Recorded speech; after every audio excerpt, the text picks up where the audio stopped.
This is the Meetinghouse with Dwight A. Moody. News, reviews, commentary, and conversation on religion and American life.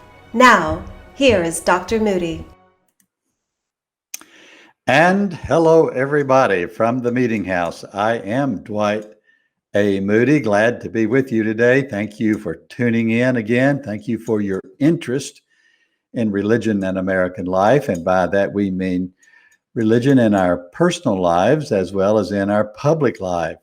I interview people about, for instance, their conversion from one religion to another. That's very personal. And then I interview people about the role that religion plays in our public life, institutions, policies, procedures, all of that sort of thing. My goal is one thing: civil discourse about religion in American life. We need to listen to one another and think and smile and shake hands. We need to re-emphasize this phrase, we the people, instead of falling into the trap of using those two other pronouns, us and them. Those pronouns emphasize the differences that we have with other people. They emphasize that which separates us instead of that which unites us.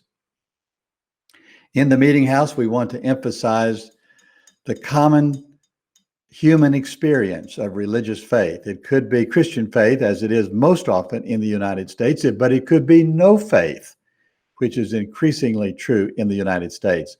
Or it could be the religion of the Sikhs or the Jews or the Muslims. All of these are very important to our being together as a nation and to having some kind of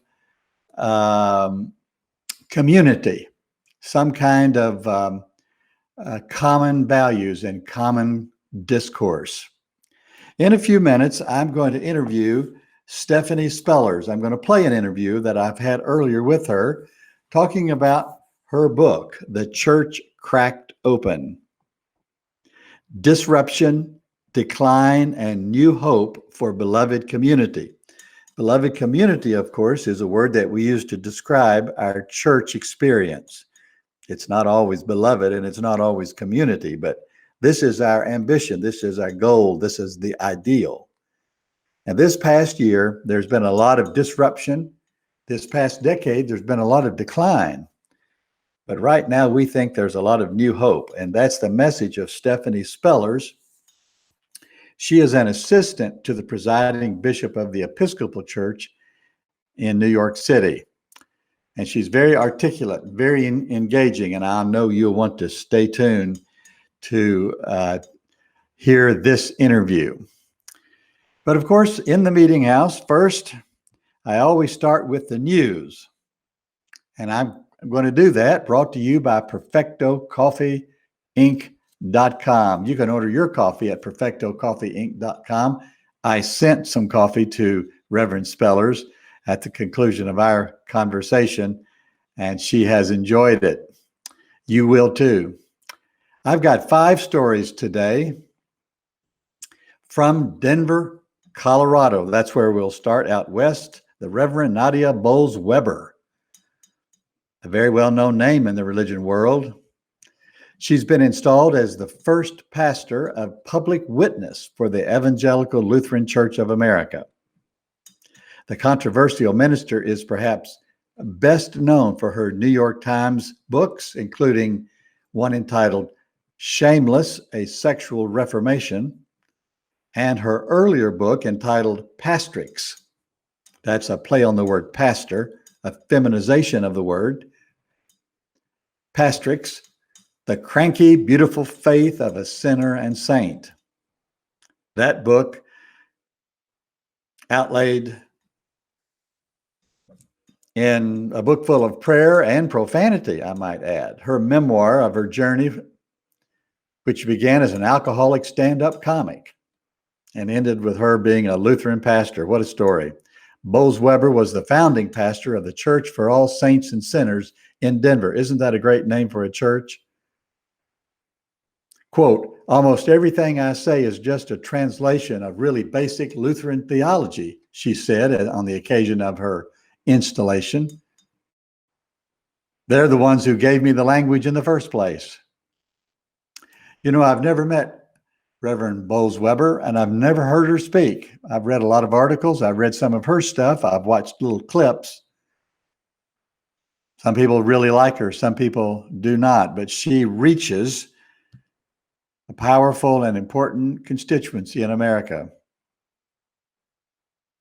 She breaks a lot of norms, a lot of ministerial norms as a speaker, an advocate, and as an apologist for the Christian faith. In San Francisco, Noor Kids, that's spelled N-O-O-R, Kids, K-I-D-S. Their founder and CEO, Amin Asser, has launched a podcast. Seems like everybody's doing that now. His podcast is called Muslim Super Dad and Wonder Mom. It is designed to address issues of Muslim parenting in the West, a task that requires a balance of traditional and modern values while juggling parenting with work and other cultural issues. Noor Kids publishes books for children that teach Muslim values and behaviors. Quote, Noor Kids started as a passion project, but today we have a team of 20 creative, scholarly, and educational experts who are dedicating their lives to help raise confident Muslims, said Asser. I commend this initiative. We have been doing this as Christians. Jews have been doing this for their Jewish children for a long, long time. And coaching young children on what it means to be a person of faith is more and more important in our world today. Parents need to be more intentional about it. Teachers and pastors and imams and rabbis need to be more intentional, especially as more and more of our Christian training or religious training is going to happen at home, not only during the pandemic, but at all times. We should not leave it up just to the Sunday schools. Parents need to be more diligent and more intentional about this. From New York, the New York Times newspaper has launched a weekly email newsletter on, quote, matters of faith in private life and public discourse, end quote. The writer is the author and minister Tish Harrison Warren. She's been ordained by the Anglican Church of North America. You remember the Anglican Church is a conservative group that broke away from the Episcopal Church of America. They thought the Episcopal Church was too liberal. The Anglican Church would be an evangelical expression of Christianity in America. This woman grew up as a Southern Baptist. She is the author of the popular book, Liturgy of the Ordinary. It was declared Book of the Year in 2018 by the magazine Christianity Today. That's quite a commendation. Warren is currently writer in residence at Resurrection Anglican Church in Austin, Texas. She writes in her first column, quote, let's discuss our deepest questions, longings, and loves, and the rituals and habits that form who we are and the way we walk through the world, end quote. I like that.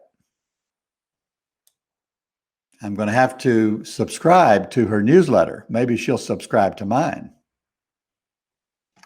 If you would like to subscribe to mine, go to themeetinghouse.net. Mine is free. You can subscribe at the bottom of almost any page, I think. So, as a follow-up to her story, Reverend Warren's story, this next story from Nashville, Tennessee, intersects with her story in a tragic way. Prominent Anglican pastor, there's the Anglican again, Thomas McKenzie of Nashville, Tennessee, was killed in a traffic accident. He was 50 years old. McKenzie was taking his eldest child to college in California. The child, formerly named Ella, but now known as Charlie, was also killed. Now, the news reports, and I read 3 or 4 of them on this, were not explicit, but this implies that this child was transgender, unless I've got all of my signals mixed up, which may be the case. The Monday of the accident was the first day of Reverend Mackenzie's sabbatical, during which he planned to visit cathedrals in England and walk the Camino de Santiago, which is a 500-mile pilgrimage across Spain that dates to medieval times. But here's the connection. Mackenzie had been instrumental in the spiritual and professional formation of the Reverend Tish Harrison Warren.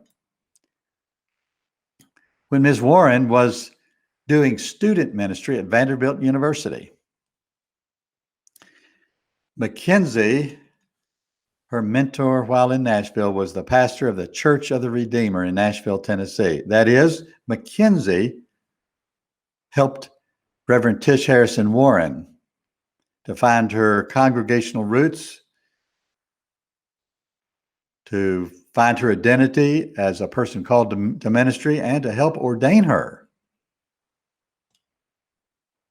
On the same day, it seems, that her newsletter went out, a great achievement for her. Her mentor and pastor was tragically killed in an accident on their way to California. This is a terrible story, a convoluted story.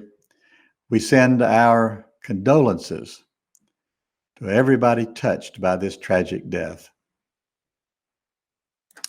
Finally, in Hendersonville, North Carolina, that's where I am today, where my studio is, in the beautiful foothills of the mountains of western North Carolina. I want to tell you that the Meetinghouse broadcast of last week, August 19, 2021, was booted from YouTube for violation of what YouTube termed, quote, our medical misinformation policy, end quote. Their email to me explained that they do not allow, quote, content that explicitly disputes the efficacy of local health authorities or the World Health Organization guidance, end quote. They gave us an opportunity to appeal, which we did. We have not heard from them. But evidently, YouTube has a logarithm that picked up the Meetinghouse news story last week about Pentecostal evangelists and their anti-COVID, anti-vaccine message. Clearly, no person from YouTube actually listened to the broadcast, or they would have known the content was a news story, not an advocacy story or a commentary. They would know also that I routinely encourage people to get vaccinated. Had they listened?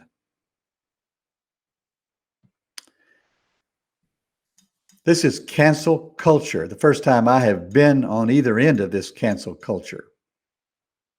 It's unnerving that someone would take innocent, even helpful commentary from a show like ours and consider it a violation of their norms. I'll keep you updated on that story if there is more to it, if we can get an answer back from YouTube. But while we're on the Hendersonville site about our work here, I want to appeal to you to support our program. This radio show, the video show, the newsletter, the website, however you access the material in the Meetinghouse, our commentaries, our news, our interviews, our book reviews. Or maybe you like especially the stories about my dad. In the newsletter that goes out tonight, Wednesday, or that went out last night, Wednesday night, I had the 10th story about my dad. I called it The Revival of 1910. No, he wasn't alive then, but something happened in that revival in Owensboro, Kentucky, that shaped my dad's life and therefore shaped my life, where I am today is in some measure a result of what happened in that revival meeting in 1910. You can read all about it at themeetinghouse.net. Subscribe to the newsletter. It's a free newsletter, but I'm thinking about making it subscription only and charging a little bit for it. But I encourage you to subscribe, to listen to our programs, to write me, text me, post on our Facebook page. Your comments, your suggestions, your pushback, your commendations. And we encourage you to send us a check. You can go to the website at themeetinghouse.net/support, and there you'll have an address to which you can send an envelope with a check. We're trying to raise $24,000 between now and the end of the year. You can help us do that. We're soliciting, we hope, 70 donors. We've reached 29, but we'd like to add your name to our, what we call the Circle of 70. We encourage you to do that. I don't make any money on the show. Frankly, I would like to make a little bit. But we do cover our expenses, the equipment, the honoraria we give some or all of our guests, the coffee we send, the airtime that we purchase. You can help us do all of this and keep things alive here at themeetinghouse.net. I'll be back in just a minute with my guest, the Reverend Stephanie Spellers of the Episcopal Church in America, and her book, The Church Cracked Open. Stay with us here in the Meeting House. I'm your host, Dwight A. Moody.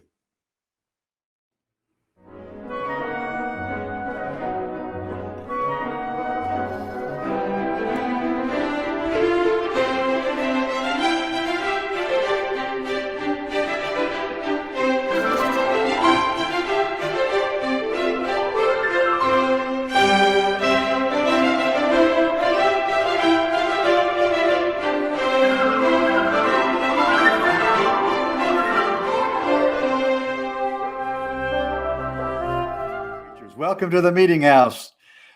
Stephanie. Thank you so much, Dwight. Can you hear me? I can hear you loud and clear, and you look Wonderful. great. You sound good. Where are you today? I am in North Carolina.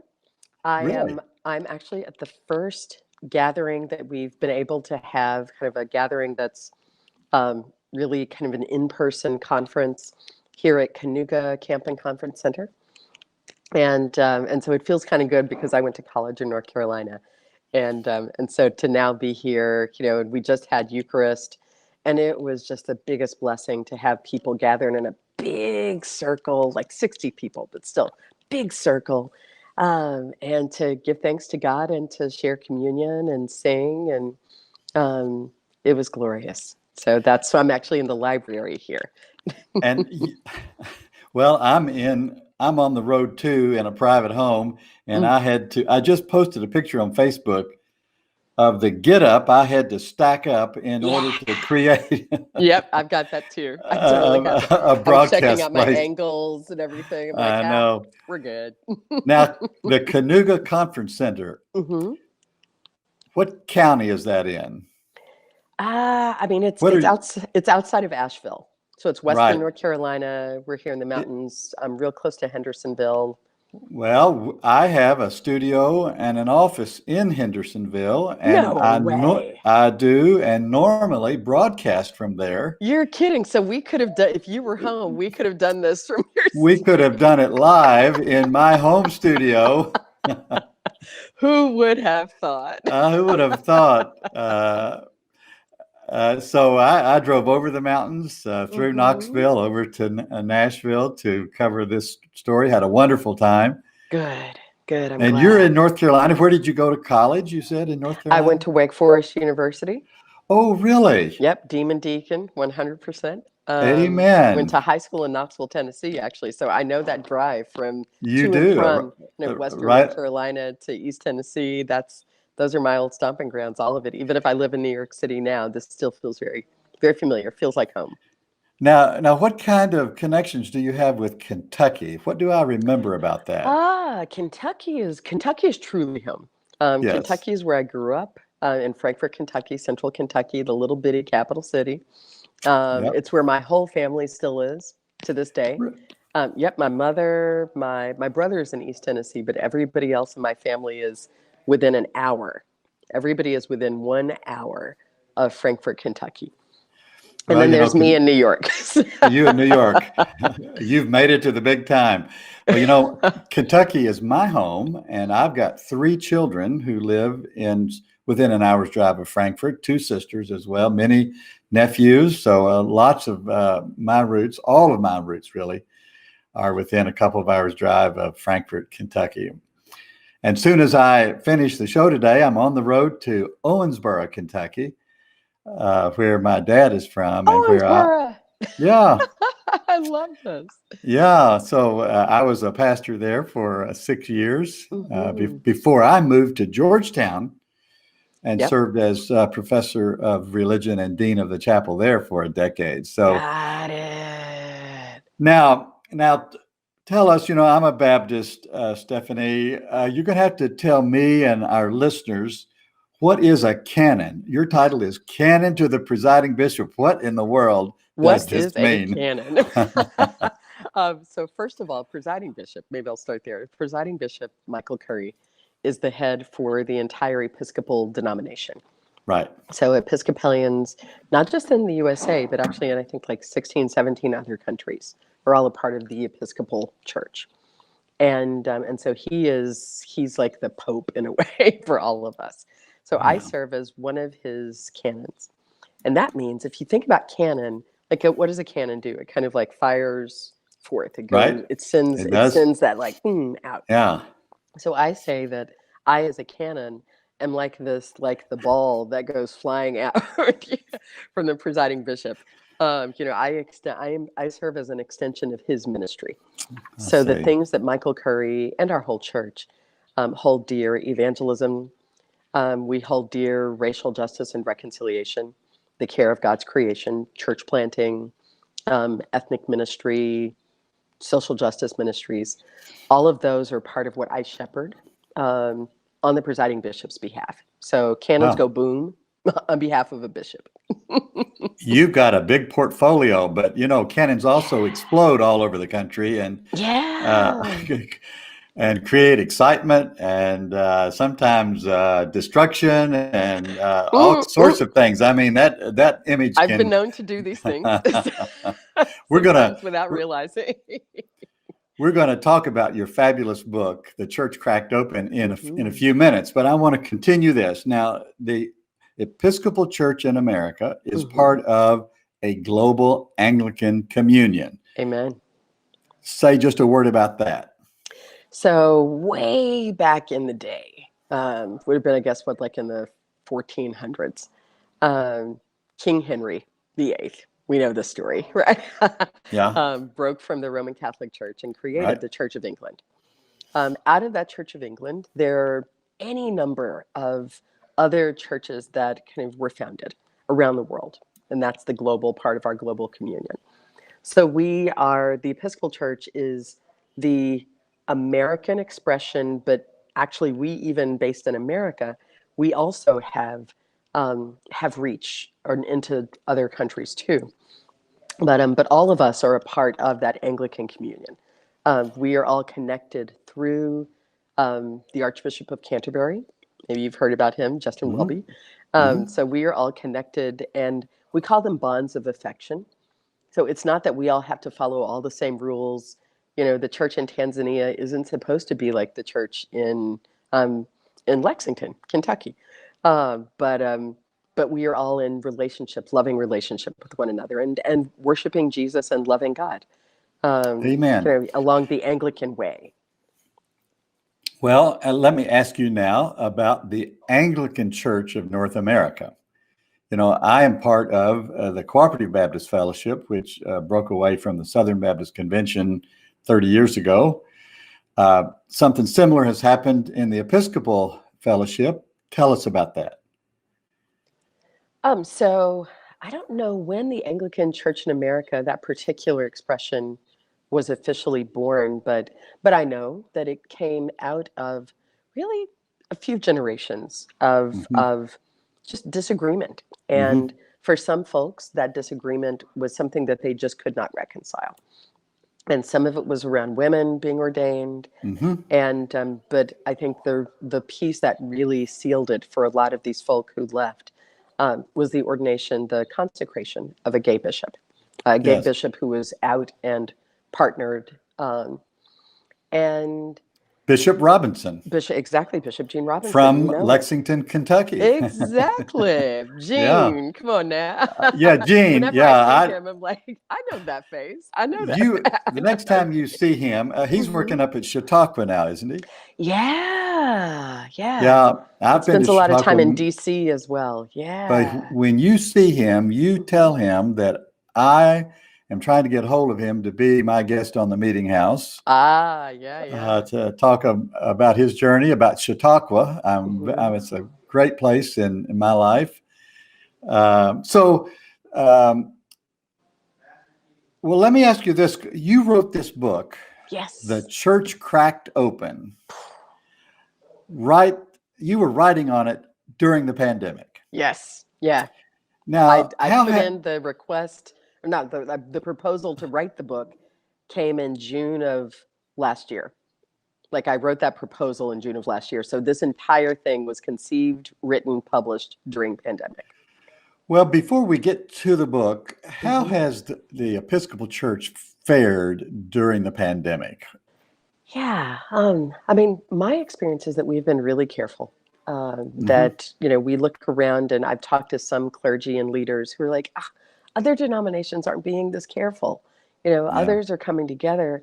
But we've really said that a part of loving Jesus and loving God and loving our neighbor is protecting our neighbors and protecting one another. And that, when I look at you, I see the face of God. And that means sure. I've got to honor that and I want to keep Mhm. you safe. So we have been, I think, um, less urgent around getting back into buildings or worshiping in person. But what that's meant is that we've had some extraordinary experiences, Dwight, discovering church outside of the box. Hmm. Yeah, outside of the So box. exactly. So a lot of churches, that never would have had like a screen, for worship would have said, "Oh, that's blasphemy." Yeah. Any digital element in worship is blasphemy. And within a couple of months, those very churches were worshiping online. And I think what we're talking about a lot is really what have been the blessings of this. Um, well, I guess the way I put it is the strange and difficult blessings of Right. pandemic.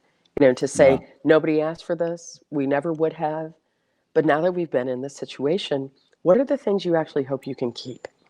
What are the things that we've learned and that we've let go of that we don't necessarily need to pick back up again?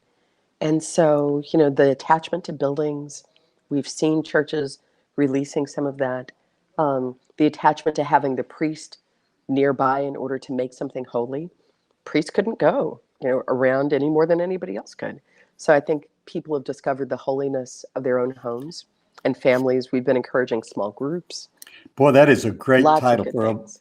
that's a great title for a book. The Yeah. holiness of the home. Yeah. That is a great idea, Yeah.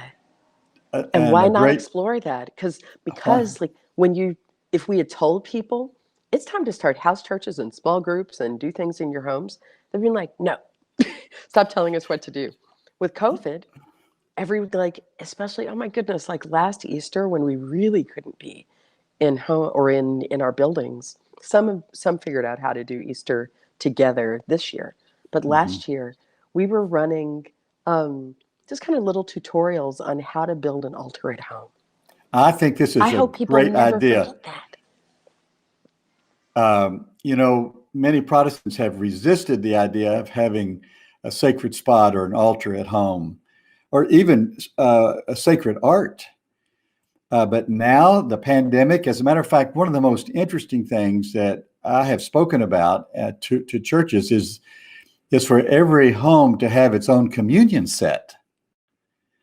I remember when I was at Shaker Village in Pleasant Hill, there south of Lexington, they had a whole wall of these communion. Well, they were bread trays and and chalices. I don't think they were designed to be a home communion set, but they function perfectly that way. And now we've been encouraging our people to purchase and have a communion set right in your home. It's one of those. I have been a somewhat secret fan of practices like that. Yep. And what we know is that a lot of folk have been doing that, you know, Mhm. but it's, to me, it raises really important questions about the location of holiness, the Mhm. power of the Spirit. And my belief is that if Jesus could do all that we say he's done, including rise from the dead, then surely the Holy Spirit can figure out how to travel through fiber optic cables in order to make holy what a priest has not touched. Well, I have been, as you might imagine, conversing in the meeting house with pastors the whole year, Yeah. talking about these things Yeah. and talking about what's going to remain and what's going to continue, and how seriously to take your digital congregation. People who may not ever darken the door of your church, but want to participate through digital means. Mhm. How do you think that's going to impact what you're doing in the Episcopal Church? I hope it doesn't end. Um, I hear folks talking a lot about how we want to maintain those relationships, Mm-hmm. the validity of those relationships. There are a lot of churches, I think, that started out doing digital worship thinking it would be for a time. And Right, now they're saying, they're like, oh, this will just be a part of how we right, worship. That there are right. families who travel a lot or who can't get to worship at a particular time, um, who finally could during this period. There are older folks who wanted long desperately to be back in community, and now they can be. There are newcomers who wanted to just kind of like sneak in the back door and check things out, but were too wounded by church to make their way in the door Right, physically. right. They could make their way through a digital door. So I'm excited by how many leaders I see saying this is going to stick around. We'll just be doing worship in person and digitally, and giving thanks to God for this opportunity to get this way of gathering and practicing evangelism. But Stephanie, there's another book title, The Digital Door. Ooh, You who's going could to write a write whole this, book. Dwight? Well, you and I could write it together. How There about you go. that? Okay, I'm cool. actually consulting with a church that's looking for a minister to their digital congregation. We created a training for digital greeters. Really? Yeah, and that was one of our, we've learned a lot, and tried to share what we're learning and to pass things along to other folks. But that was one of the things we did early on, was encourage churches to figure out how to have digital greeters. Now, And, it's like, where could I find this information? Is it on the website of the yeah, church? if you go to episcopalchurch.org/evangelism, there are a number of kind of toolkits that we have on that website. And we've got kits for digital worship, digital greeting, cool stuff like that. Yeah, episcopalchurch.org/evangelism. Now, you wrote this book, The Church Cracked Open. I Hmm. read it and reviewed it. People And can I read my appreciated that. Yeah. my review at themeetinghouse.net under the review page. Cracked Open. Tell us, I know you describe this in the book, but tell us Yeah. where you got this image, this metaphor. Oh boy. I wish I were on my laptop Zoom, because I have a Zoom background that's an icon of the woman who barges into, this dinner that the men are having. Hmm. And she comes in with her jar of oil, the alabaster jar. We know this woman. We love this woman. Right, right. And to me, that image of that alabaster jar, that she doesn't drop it, she doesn't just pour it out. She cracks it open. She takes that jar and she breaks it open in the midst of this gathering, disrupts everything. um, and in the process, she releases this healing oil. She releases what had been trapped in the jar, held in the jar, beautiful jar. But the only way that oil was going to get out and heal the way it was supposed to was if it was broken open. And one of the things that came to me very clearly this has actually been something I felt for a long time, but especially during the pandemic, is that, wait a minute, we're now like, this pandemic has pushed us out of our church buildings. It's pushed us away from our safety spaces, our rituals that were very conscripted. Um, and basically, it's broken the jar. The jar is broken. But now, it's kind of what we were talking about with digital worship and other things right now. Now, actually, the oil can flow. It can get to where it was supposed to go all along.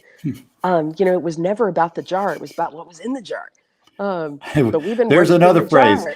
It was never about the jar. That's a great sermon title right there. Yes, it was It never was about the never jar. about the jar. But everybody was worshiping the jar and talking about how precious the jar was, how precious the building was, how precious particular rituals and traditions were, instead of talking about the Spirit of God and how do we participate in the release of the Spirit into the world. If I remember So, right, the men rebuked the woman, didn't they? indeed. Well, most of the men did. Jesus said to her, "You will be remembered Yep, for that's what you right. have done here." So the And here we men, are. And here we and here are, we are remembering her, remembering. remembering that, wow, when those pieces, the other thing I love about that image, Dwight, is that all those pieces on the ground, kind of like the pieces of our churches. And I love the idea of pausing for a moment and instead of trying to reassemble the jar as quickly as possible, get church back to whatever it was before, why not look at those pieces and discern together what are the pieces that need to come back and what is the thing that we need to rebuild? Because, and this is the other part of my book, white supremacy, racism, classism, and empire are so interwoven so embedded in the lives of our churches that dismantling racism, dismantling empire in the life of church is really hard work. You kind of have to dismantle church itself. Guess what? It's happened. It's happening. Now that church has been Well, dismantled, can we identify what was the fruit, what were the signs of white supremacy and racism and empire, and say, we're not putting that back. We're not going to put back, like, as long as we're out of the building, why not go ahead and check out those stained glass windows that you haven't looked at in a year and a half anyway? mhm, The stained glass mhm, windows of a blonde-haired, mhm. blue-eyed Jesus, and replace those windows. Why not replace other images? Why not use this time to examine, like, what are the power differentials that we have assumed about in our worship and just in our common life? And, why not say, actually, we're going to share more now, share power more, because we've had to. Why not keep doing that? About a year ago, or maybe a little longer, I took a tour of our church Mm, under the direction of our children's minister, and we looked at every piece of art in the mm, building, curriculum, baptismal art, framed art, all of it with this thought in mind. What yep, image of Jesus yes. are we putting out there with the art that we're using? It's a Yeah. very powerful tour that people need to have of their Hmm. stained glass and their baptistries and their Sunday school rooms and the Right, right. hallways. And to all of those images, like, Dwight, I'm looking at you, and you look so much like the images of God in our churches. Yeah, Like, why is that? Why does God, like, 80, 90% of the time look like you? yeah, yeah. Like, and just to say, like, that's not actually to remind people, you realize God doesn't look like this, right? But if you looked at our iconography, you would think that we knew what God looks like, and that God is this, this distinguished, but relaxed and friendly look, but some, white man. Um, You We know, know better. We know better. it's a great opportunity for churches to sponsor and host art festivals with the purpose of creating a whole new collection of art for their buildings. What kind of art should we be making now? Our children, our young people. I have a son who's an artist, and so I'm very keen on using art as a ministry tool and as a teaching tool, and trying to reconceive Christian art away from the kind of standardized images that certainly I grew up with. And I did too. We all did. We all did. Now, I was very taken, as you might recall from my my review, about how you write in your book about the long, complicated, and sometimes disgusting history of the Episcopal Church. You call it the chaplain to the empire. What a great phrase. Not all good news. Talk to us about this. I mean, of course, most of the churches in America have some story with, if not empire, some story with white supremacy and racism. We've all been impacted. Even even churches that are majority people of color have still been somehow, we still live in conversation with white supremacy and racism and empire. But the Episcopal Church, because we were the church planted by the Church of England, because we were the church planted by the colonial powers, there's a way that we were called, were equipped, and were charged to tend the things of empire, to tend the people, to protect and to chaplain, and to pray for the king, and then the other governors, to pray for and to guard on behalf of the powers that be. That's been our role since before there was an America, and even after the Revolutionary Wars. I love this story. I remember reading in Episcopal Church history. A lot of people are like, "Oh, but when our church was officially founded, when we broke from England, and then in 1789, I think, was when we, or in the 1780s at least, when we officially founded the Episcopal Church, and said we are not the Church of England anymore. We are the church. We are a church in America, and we instituted a lot of democratic processes that were not the case in England. And yet, we still were serving the group of people who had power, who had kind of that Anglo-American identity. And that was the group who wrote the Constitution. That was the group who served as the first Supreme Court justices. That was the group, who owned more slaves. Oh my goodness, the figures will just, it really will just break your heart. I know. Right, that we're the church who made the case for slavery as a Christian institution. Well, of course, because so many of our folk were slaveholders. And of course, the Baptists followed right in your footsteps. The Southern Baptists created in 1845, wanted to be the chaplains to the Confederacy. They were all slave owners. They defended. So what you all did influenced the Baptists in the South. We, not that we hold you accountable for that, but because it's our own history. But, I wrote in my review, I was so impressed by your willingness to go back through your own church history and write frankly about it. I said in my review that every denomination and tradition needs their own version of this book. The church cracked open. The Baptist church cracked open, and the Methodist church cracked open, and the Presbyterian church, and even the Pentecostal church cracked open. Everybody's got something, because in most of our cases, especially for Protestants, most of our Protestant communities are segregated. Yes. And we've taken it for granted. It is still the most segregated hour, Sunday morning at 10 or whatever that time is still the most segregated hour in American life. And we just assume that that's the case. We assume that it's about preference, that it's just, they don't like the music we like. And our culture, our church culture is this and this. without being honest. We're not being honest, Dwight, about the fact that, no, it's that your Yeah. church doesn't reflect the ways of God. Your church reflects your preferences, your culture. Oh, the ways of And God. yeah, and that because churches are not following Jesus, but instead, we're not creating disciples of Jesus. We are creating disciples of particular cultures. Yes. And in this Yeah. case, in many cases, and certainly in the Episcopal Church, it's disciples of whiteness. And whenever I say that, folk kind of freak out. I'm like, I'm just showing you what's here. Like if you read through our prayer book, oh, the language is beautiful, it's wonderful. And it's so much language directed to, it's as if only people in power are doing the praying.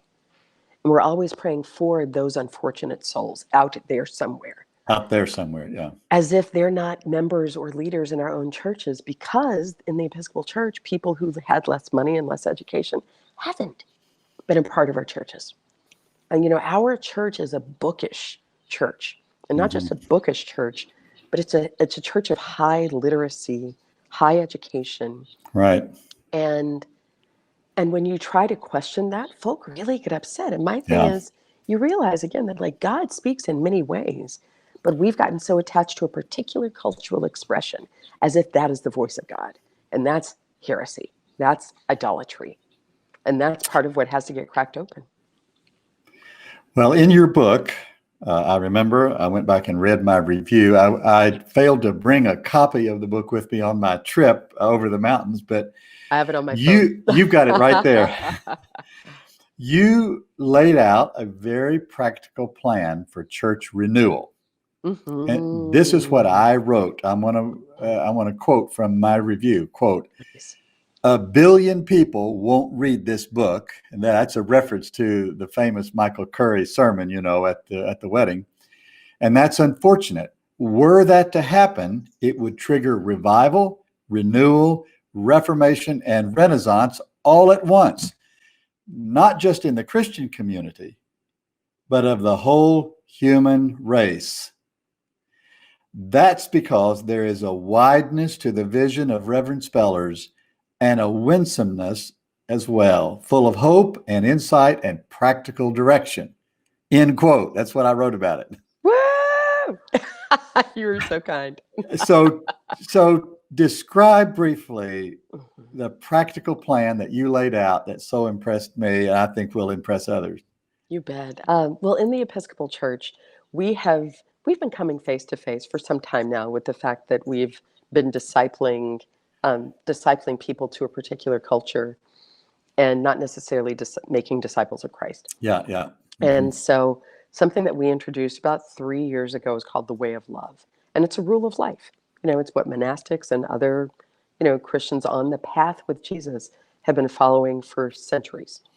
So we created this rule, and so I brought that rule into the conversation with Church Cracked Open, and the idea that followers of Jesus are to lose our lives in order to gain real life, right? That's what he tells us over and over again. That sounds like And Jesus. then to walk in love. In other words, to truly live as disciples. And that especially if we want to live counter to empire, counter to white supremacy, counter to just self-centrism. Let's be honest, like a human thing that we just do that Jesus tries to help us to break out of is to place ourselves at the center and then organize everything else around us, as if everything rotates or revolves around our small selves or our small culture, our small church, our small denomination, our small nation. So what I look at is these 7 practices of a rule of life, and how if we follow them, each of these practices helps us to get more aligned with Jesus and less aligned with empire. So for instance, the practice of turning, which is really just the practice of examining your life. It's confession, it's repentance, but turning toward Jesus again and again, regularly. Imagine if we could be that honest in our regular everyday lives and have a practice of saying, I'm sorry, Jesus, I'm sorry, God. And if we could do that as a nation, right now we're talking about reparations and things like that. One of the hardest things for people to imagine is saying, I'm sorry. Why is that? So growing humble before God and saying, I want to follow you, Jesus, that's a practice that is counter to empire. Learning. And for us, that means learning the ways of Jesus in Scripture. So if we want to be disciples, disciples are those who learn. So we go to Scripture and we learn the ways of Jesus. And then we can pattern our lives after his. If I'm not rooted in the Word of God, how am I supposed to follow Jesus? And yet Amen. I feel like a lot of folk, we kind of make it up and we make up things that make us feel better instead of actually looking at what he says. So learn is a practice that gets you more in line with Jesus. Pray. Jesus spent so much of his life praying. And what he did really was he oriented himself so he was constantly dwelling in the presence of God. Do we orient our lives to be constantly in the presence of God? Or do we put God in a box? And do we actively dwell with God and invite God to actively dwell with us? If we do, that's what prayer is. And if we do that, it makes all the difference. Worship. Worship especially is a counter-empire practice, because in worship, we are placing God at the center and taking ourselves and other structures and powers out of the center. We're saying, God, you are first. I'm not going to worship my nation, even. I'm not going to worship my own lifestyle. I'm not going to worship my thoughts. I'm not going to worship whatever. I'm worshiping you, God. If we put God at the center, a lot of other things would get reoriented and we would be able to be aligned with Jesus. Another of the practices is blessing. Imagine if we lived our lives for others. That's all blessing is. Blessing is giving your life away for others. So that practice of blessing, oh my God, I've seen so many people living that practice during pandemic. And Yeah. imagine if we just kept on going with giving our lives away. First responders embodied for us how to do that. But we can all do that. And when we do, we are living like Jesus. And then going across boundaries and borders in order to participate in justice. That's not just some side venture. Justice work, healing, and remaking creation in partnership with God is a part of how we live like Jesus. Stephanie, do you have what strikes me? You may already have a practical guidebook. Mm-hmm. Do you have something For the way of that's love? yes, for the way of love? Oh, honey, we have, so again, episcopalchurch.org. I And this see. time, go to, actually, just even on our landing page, if you just go to episcopalchurch.org/way of love, Way of there love. are so many resources I that see. Okay. Episcopalians have been creating and following, Good. videos, small group curricula. We're about to do a new series. We've got stuff for children, for people alone, so much. Well, So good, much. because I was about to give you another book idea about how to do all this, but you're already doing it. We've But actually written it, a few of them. Yeah. I read on your Facebook post this morning Mm-hmm. that you're revising one of your books and reissuing it. Yes. So take a minute and tell us about this book. Well, this is my first book. It's called Radical Welcome. And Radical Radical Welcome. Welcome, yeah, it's about the practice of embracing God, the God that we meet in others, and especially in the other, the one who is usually on the margins of our Mhm. church's lives. So Radical Welcome is about actually extending ourselves so that we enter into mutual relationship with people who are usually on the bottom.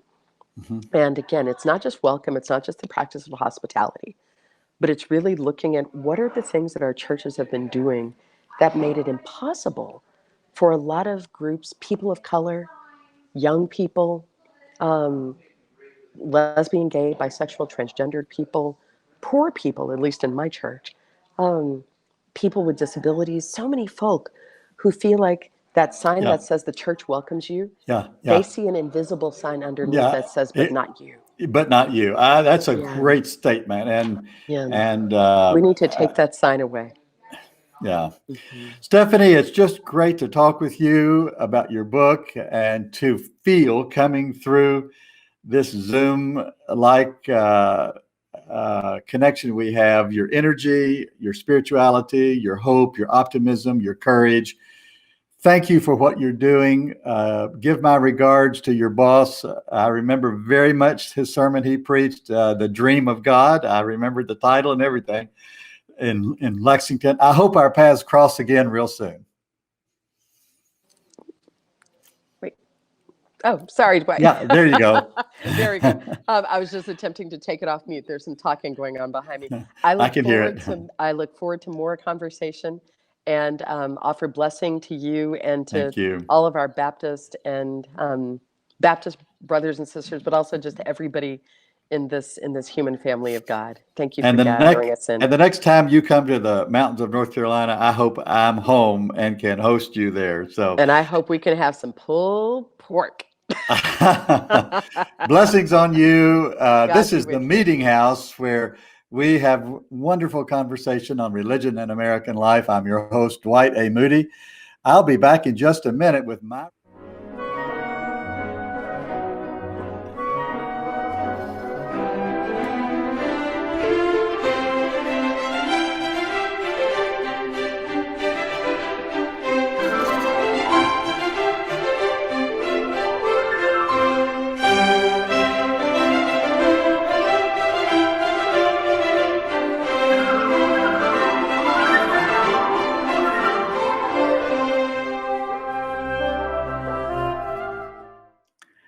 You've been in the Meetinghouse today with me, your host, Dwight A. Moody. Thank you for listening or watching. Thank you for reading the newsletter. If you're on our subscription list, you can join that newsletter list at themeetinghouse.net. Visit that website, subscribe, and read lots of stuff there, or listen to our podcast. There are scores of podcasts. The show today will be up as a podcast just very shortly. You can join our Circle of 70. This is our goal of having 70 sponsors or donors to the show. We're trying to raise $24,000 between now and the end of the year. We ask that you send us a check. You can go to themeetinghouse.net/support and write a check for $100, $1,000. Earlier this year, we got a check for $10,000, and you can write one of those too. We'll be very appreciative. We want to thank our engineers, Alex Mattingly coming to us from Kentucky, Everett Armstrong down in Georgia, one doing the video, one doing the audio. We're broadcasting over rejoice975.com, their website, and on 97.5 FM and 94.7 FM in Glenn County, Georgia, where I have a home. They're in just outside of Brunswick, Georgia. We're also broadcasting in conjunction with the St. Stephen Baptist Church of Louisville, Kentucky, SSC Live.tv. We're coming across on Facebook and on YouTube, unless they push us off again. Thank you for your interest in religion and American life. Send me your ideas. You can follow me on Twitter, and you can tweet me something at Dwight A. Moody. I have now 423 followers. We're inching our way up there. But until next week, I encourage you to get a vaccine. We're not discouraging you from getting a vaccine. We want you to follow the public health protocols. Be safe. Wash your hands. Wear a mask. Stay home as much as you can. I know it's hard to do. Drink coffee. Order some coffee from perfectocoffeeinc.com. Send a donation to the Meetinghouse. Join our Circle of 70. I hope you have a great day today. I hope sometime today you stop and pray for your leaders and pray for the soul of America. Give thanks for all the good things that you have in life. This is Dwight Moody in the Meetinghouse. Have a great day.